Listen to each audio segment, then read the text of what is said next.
컬렉터 여러분 안녕하세요. 스포츠 수집 전문 채널 핫컬렉입니다. 맨날 카드 오픈하는 손으로만 인사드리다가 이렇게 얼굴 나오는 영상으로 처음 찾아뵙게 됐어요. 자, 스포츠 카드가 지금 현재 미국에서 가장 핫한 트렌드이자 재테크로 주목받고 있는데 그 원인이 무엇이고 과연 이러한 현상들이 저희에게 어떤 이슈들을 던져줄지에 대해서 한번 얘기 나눠보고자 합니다. 스포츠 카드가 예전부터 인기가 있었던 건 사실인데 최근 한 1년 사이에 가격도 가격이고 정말 모으는 사람들이 많이 늘어났을 정도로 미국에서 정말 핫한 트렌드라는 거는 맞는 사실인 것 같아요. 최근에 스포츠 카드 가격을 보면 그냥 나오는 말은 한마디입니다. 미쳤다. 이 말밖에 나오지를 않아요. 르브론 제임스 그냥 베이스 카드 이런 것들 예전에 정말 1,000원, 2,000원 했던 카드들이 지금 3만원, 4만원 이렇게 거래가 되고 또 카드를 오픈하는 박스도 마찬가지입니다. 파니니 프리즘을 예로 들면 작년 시즌 처음 출시되었을 때만 해도 한 박스에 30만원 정도였어요. 그 30만원도 비싸다 했었는데 올해 프리즘 같은 경우는 나올 때부터 50만원이 넘었고 지금은 한 150만원 정도 하더라고요. 이렇게 가격이 너무 오를 대로 오르면서 정말 트렌디하게 핫해진 부분도 있고 가격적으로 핫해진 부분도 있고 이게 정말 취미 생활로 즐겨야 되는 게 맞는지에 대한 의구심이 들 정도로 고민을 하게 될 분들이 많으실 것 같은데 실제로 앞서 말씀드렸던 것처럼 미국에서는 이게 이제 재테크의 수단으로 활용되고 있다라고도 해요. 물론 우리나라에서도 그러한 목적을 가지고 스포츠 카드에 접근하시는 분들도 계실 수가 있고 그게 좋다 나쁘다 그런 얘기를 하려는 거는 아니고요. 일단 이렇게 스포츠 카드가 최근 1년 사이에 가격이 급등한 원인에 대해서 나름 생각해본 얘기들을 한번 말씀드려 보려고 합니다. 첫 번째 이유는 많이들 아실 분인데 게리비라는 분이 있죠. 미국의 사업가이자 작가인 게리비라는 분이 여러 곳에 투자를 많이 진행을 했는데 많은 팔로워들을 보유한 인플루언서다 보니까 그가 하는 행동들, 그가 하는 어떤 투자 이런 것들이 이제 많은 사람들의 어떤 동조를 이끌어냈던 부분들이 있는데 이분이 그렇게 스포츠 카드에 많이 집중을 했고 정말 사재기에 가까울 정도로 좋은 카드들을 많이 매집을 하고 정말 싹쓸이를 하면서 이 카드는 분명히 오를 거다. 지금 나는 이게 얼마지만 이렇게 오를 거다. 그리고 실제로 몇 개월 뒤에 영상에서 내가 예상했던 것보다 이렇게 가격이 더 많이 올랐다. 막 이런 컨텐츠들을 계속 SNS로 전파를 하다 보니까 그거를 보는 사람들도 어떻게 보면 좀 어느 정도 동조해서 이러한 스포츠카드 열기가 더욱 타오른 것이 아닌가라는 부분도 생각해 볼 수가 있을 것 같고요. 유튜브에 보시면 이렇게 게리비라는 사람이 자신의 영향력을 이용해서 스포츠카드의 시세를 조작한 거 아니냐, 조작하고 있는 거다 이런 얘기들도 제기가 되고 있는데 그냥 제 개인적인 의견에는 조작이라기보다는 그냥 트렌드를 좀 먼저 읽었고 그런 부분들이 현재 상황들과 잘 맞물리면서 이렇게 붐이 좀 일어났다라고 판단이 돼요. 두 번째 이유는 바로 올 시즌 최고의 기대주의자, 최고의 루키 중 한 명인 자이언 윌리엄슨의 등장이라고 할 수 있겠습니다. 자이언 윌리엄슨이 등장하면서 올 시즌 스포츠카드 가격이 발매 전부터 많이 올랐고 그가 언제 데뷔하냐라는 것 자체가 너무나도 시작 전부터 이슈가 됐을 만큼 그를 향한 스파트라이트는 상당히 뜨거웠죠. 물론 지금도 뜨겁고요. 그 원인으로는 여러 가지가 있을 수 있는데 사실 NBA를 대표하는 슈퍼스타의 역대 계보를 한번 보시게 되면 많은 선수들이 있지만 80년대, 90년대의 마이클 조던, 그 다음에 90년대와 00년대의 코비 브라이언트, 그 다음에 00년대와 10년대에 지금 현재의 르브론 제임스가 어떻게 보면 NBA 대표 슈퍼스타의 계보를 잇고 있는데 물론 슈퍼스타들 너무 많죠. 야니스 안테토쿤보도 있고 작년 루키인 루카 돈치치도 있고 이렇게 NBA 팬들의 많은 사랑을 받고 앞으로 NBA를 이끌어 나갈 대표 선수라고 추앙받는 선수들이 계속적으로 나오는데 말씀드렸던 야니스 안테토쿤보랑 루카 돈치치는 공통점이 하나가 있어요. 그게 바로 뭐냐면 미국 사람이 아니라는 거죠. 미국도 자국민에 대한 어떤 우월주의라고 해야 될까? 팔은 안으로 굽으니까 우리 리그를 대표하는 선수가 사실은 어떻게 보면은 외국인보다는 자국 선수가 그 대표 선수의 자리를 갖기를 원할 거라고 생각이 돼요. 그래서 어떻게 보면 순수 미국인이고 그 다음에 출중한 재능을 지녔고 앞으로 발전 가능성이 너무나도 큰 자이언 윌리엄슨의 약간 밀어주기를 한다라는 거죠. 그래서 자이언 윌리엄슨은 아시다시피 데뷔 전부터 많은 스팟라이트를 받았고 그리고 데뷔가 부상 때문에 많이 미뤄졌잖아요.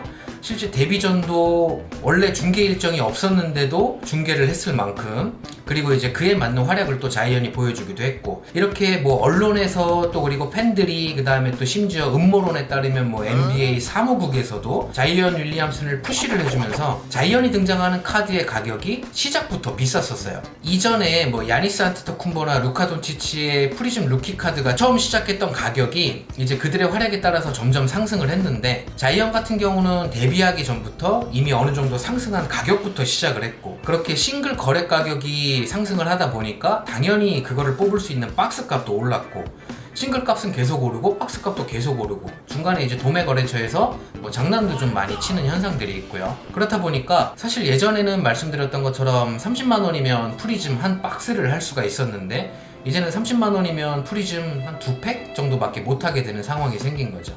그래서 솔직히 아직까지 뭐 자이언 윌리엄슨이 크게 보여준 거는 없잖아요. 뭐 올해 신인왕도 사실은 자모란트가 거의 확정적이고, 앞으로 어떻게 될지는 모르겠지만 혹자는 뭐 버블이다, 뭐 그의 무릎은 얼마 지나지 않아 고장날 것이다, 막 이런 어떤 회의론을 제기하기도 하는데, 어쨌든 자이언이 그렇게 아직까지 보여준 게 없음에도 불구하고 그의 카드 가격은 이미 이만큼 올라와 있고, 이만큼 올라와 있는 가격을 맞추기 위해 어떻게 보면 전체적으로 인플레이션이 좀 발생한 게 아닌가라는 생각이 들기도 하더라고요. 또 하나는 바로 이 바이러스 때문이죠.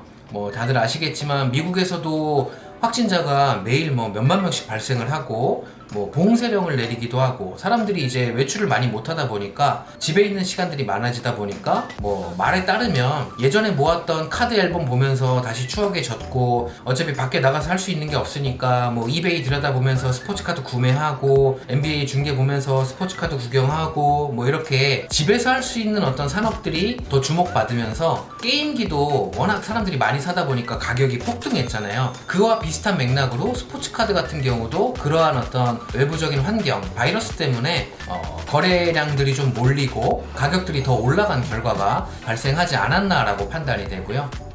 그리고 마지막으로 이 스포츠 카드를 바라보는 어떤 시선, 그거를 대하는 어떤 자세, 이런 것들에 좀 변화가 있었던 것 같아요. 뭐 지금 말씀드리는 이 내용은 앞서 설명드린 1번, 2번, 3번 내용을 전제로 하는 부분인데, 예전에는 그냥 애들이나 모으는 뭐 카드, 종이 쪼가리, 뭐 사인 카드, 저지 카드, 그냥 이런 식으로만 치부를 했는데, 이게 점점 가격이 올라가니까 왜 똑같은 카드가 10달러였을 때는 그냥 비닐에만 싸서 아무 때나 방치하다가 그게 뭐 200달러 됐다 그러면 바로 자석 케이스에 옮기잖아요. 가격이 올라가니까 그거를 보는 시선도 달라지고, 그에 대한 가치 부여도 달라지고, 이거를 대하는 태도도 달라진다라는 거죠. 그래서 예전에는 그냥 단순히 스포츠를 즐기는데 도움이 되는 취미생활의 한 종류였다면, 이제는 약간 선수의 활약에 따라서 가치가 급상승하기도 하고, 또 이제 그런 부분들을 감안했을 때 투자할 수 있는 가치도 있는 어떤 미술 작품과 같은 예술품으로 취급을 받는 것 같습니다. 그렇다 보니까 예전에는 뭐 카드 한 장에 무슨 100만 원을 어떻게 써 이렇게 되다가, 내가 이거를 예술 작품에 투자한다라고 생각을 해버리면 그런 예술성에는 내가 100만 원도 투자할 수 있지, 이렇게 사람이 좀 간사하게 생각이 바뀌다 보니까 그런 부분들이 또 반영이 돼서 카드의 가격이 더 올라가게 된 부분도 있는 것 같아요. 어쨌든 뭐 미국에서는 물론이고 한국에서도 이제는 스포츠 카드를 약간 투자의 개념으로 접근하시는 분들이 조금 계실 것 같아서, 제가 갖고 있는 생각을 말씀드리면, 뭐 투자하는 거 좋아요. 투자하는 거 좋고, 내가 자본력이 된다면 카드를 많이 매집을 해서 실제로 가격이 올랐을 때 뭐 되팔아서 중간 차익을 거두는 게 뭐 잘못됐다, 그렇게 얘기할 수 있는 것은 절대 아닌 것 같습니다. 근데 너무 그거에만 좀 맹목적으로 매달리거나, 뭐 내가 얼마에 샀는데 뭐 가격이 오르지 않아서 막 되게 짜증내고, 왜 예전에 저희 막 비트코인 했을 때처럼 뭐 가격이 안 올라가요, 뭐 비트코인 언제 뭐 1,500만원 다시 찍을까요, 뭐 존버 해야 되나요, 뭐 카드는 언제 오를까요, 뭐 트레형은 가격이 더 오를 수 있을까요, 돈치치는 지금이 고점일까요, 제가 물린 걸까요, 뭐 이런 얘기들이 오고 가는 거는 사실은 이 스포츠카드의 본질적인 부분을 봤을 때는 조금 에바가 아닌가라는 생각이 들더라고요. 물론 제가 싸게 산 카드가 나중에 비싸져서 그거를 팔아서 이익을 거두면 당연히 좋은 거예요. 근데 그런 어떤 가격 상승, 가격 변화, 이런 점에만 너무 맹목적으로 매달리다가는 스포츠카드의 매력을 100% 느끼지도 못할 뿐더러 뭐 오래 가기 어렵지 않을까라는 약간의 좀 뭐 제가 걱정할 건 아니지만 조금 우려가 되는 부분들도 있더라고요. 그러니까 이제 현상 자체가 그 카드 얼마에 샀는데 지금 얼마로 올랐어. 와, 나 얼마 남았네.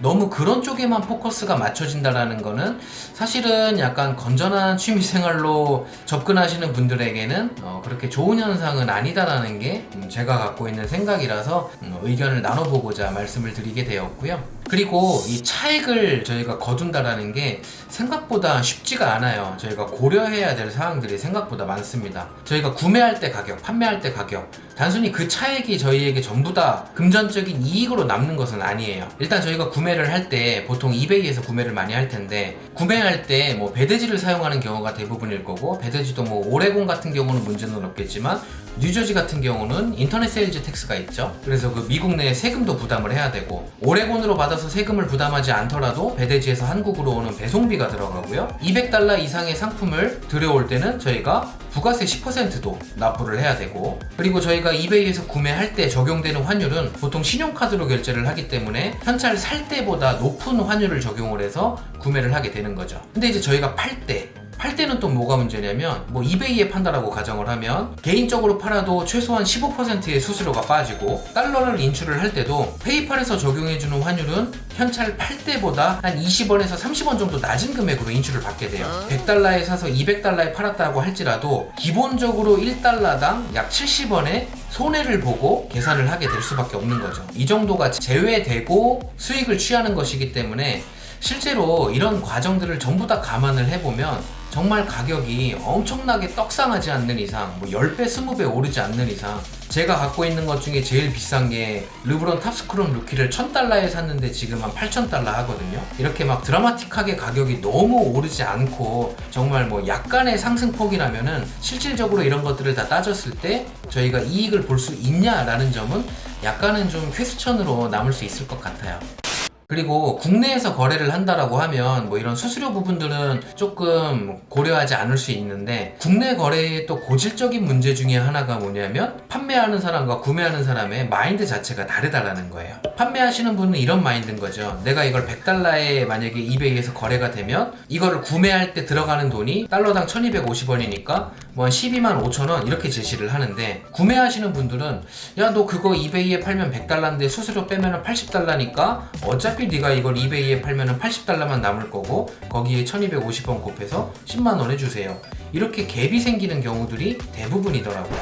국내에 이베이 시세만큼 또는 수수료를 제외한 금액 정도 건지면 다행일 정도로 뭐 국내에서 판매하는 거나 이베이로 판매하는 거나 그렇게 크게 차이가 나지는 않는 게 대부분의 거래의 현실이거든요. 그리고 또 이제 아주 고가의 카드는 국내에서 뭐 판매가 안 되는 경우들이 많이 있고요. 뭐 이베이에서 $10,000 하는 카드 국내에서 1000만원에 판다. 그러면 사실 그건 되게 구할 만한 카드거든요. 근데 이제 모으시는 분들이 대부분 저와 비슷한 30, 40대 직장인 유부남들인데, 뭐 와이프 몰래 숨겨놓은 돈이 뭐 엄청나게 많이 있는 것도 아니고 카드 한 장에 1000만원 딱 이렇게 쓰실 수 있는 분들이 사실은 거의 없잖아요. 그렇다 보니까 아주 고가의 카드는 어쩔 수 없이 이베이로 보내야 되는데, 이베이에서는 말씀드렸던 것처럼 수수료가 그렇게 제외가 되고 환율도 불리하게 적용받다 보니까 실제로 얼마에서 얼마로 점프했다라고 할지라도 그만큼의 차액이 모두 고스란히 저에게 다 들어오는 것은 아니다라는 거죠. 스포츠카드 수집의 본질은 사실은 내가 좋아하는 선수의 카드를 뭐 가격 이런 거 크게 개의치 않고 한 장 한 장 좀 모아나가는 재미에 있는 것이기 때문에, 물론 뭐 그렇게 내가 좋아하는 선수들은 가격 상관없이 맹목적으로 좀 모으고 좀 전략적으로 투자하고자 하는 카드들은 내가 딱 매집을 해서 가격이 어느 정도 올랐을 때 판매를 하면서 그 차액으로 다른 카드 구입에 활용하는 뭐 그렇게 병행하시는 분들도 계시겠지만, 어쨌든 결론은 너무 맹목적으로 뭐 내 카드가 얼마였는데 얼마가 됐어요, 왜 이거는 안 오를까요, 막 그렇게 스트레스 받으면서 카드를 투자 목적으로만 매달리지는 않으셨으면 하는 바람이에요. 자, 앞으로도 이렇게 스포츠카드에 대한 이슈 같이 이야기 나눠볼 수 있도록 하겠습니다. 시청해주셔서 감사합니다. 핫컬렉이었습니다.